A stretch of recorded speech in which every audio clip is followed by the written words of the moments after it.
అక్కడ రిసెప్షన్కి వెళ్ళి పేరేంటంటే వెంకట దుర్గ అన్న. మీరా రండి అని చెప్పి బెడ్ రెడీగా ఉంది, డాక్టర్స్ రెడీగా ఉన్నారు, వేణుగారు ట్రీట్మెంట్ స్టార్ట్ చేశారు. ఒక గంట తర్వాత 24 గంటల తర్వాత కానీ మేము చెప్పలేమన్నారు, అంత క్రిటికల్ అన్నారు వాళ్ళు.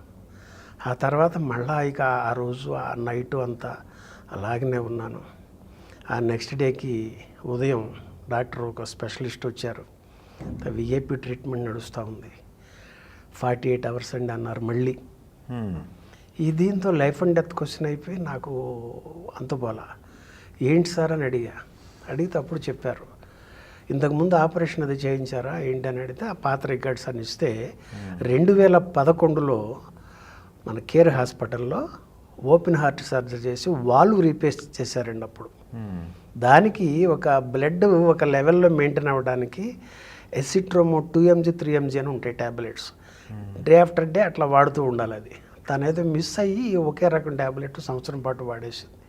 నేను ఇక్కడున్నాను, తను అక్కడ, ఈ ఒత్తిడిలో ఇక అలా జరిగింది.